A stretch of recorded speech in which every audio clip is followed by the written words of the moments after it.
I probably got my first exposure to addiction through my mother. She was a binge drinker. She had her own demons, you know. By the time I realized that it was a problem, I already had stuff going on myself. 12 years old, I got pregnant. There was a lot of shame. I didn't understand what it was to have a child at that age and what my responsibilities were, how my friends would look at me. So I gravitated to the people outside of my home to look for guidance, to look for support. That led me into other things.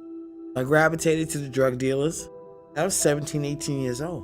A lot of these guys were in their 30s, 40s. And before I knew it, they were having their way with me.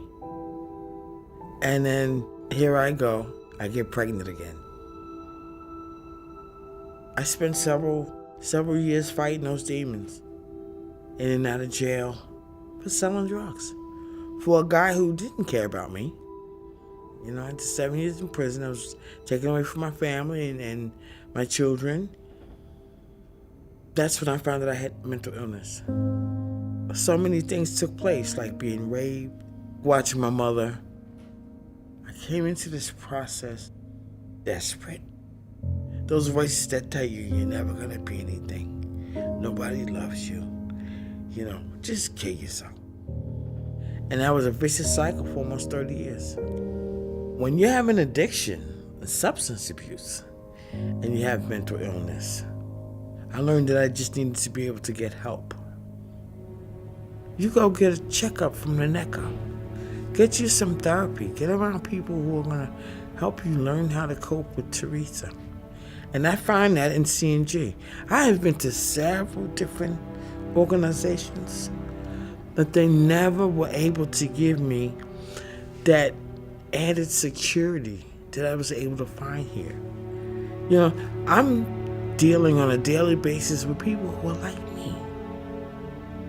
And that makes a big difference. I'm sorry, I don't want to get emotional. But when you think about saving your life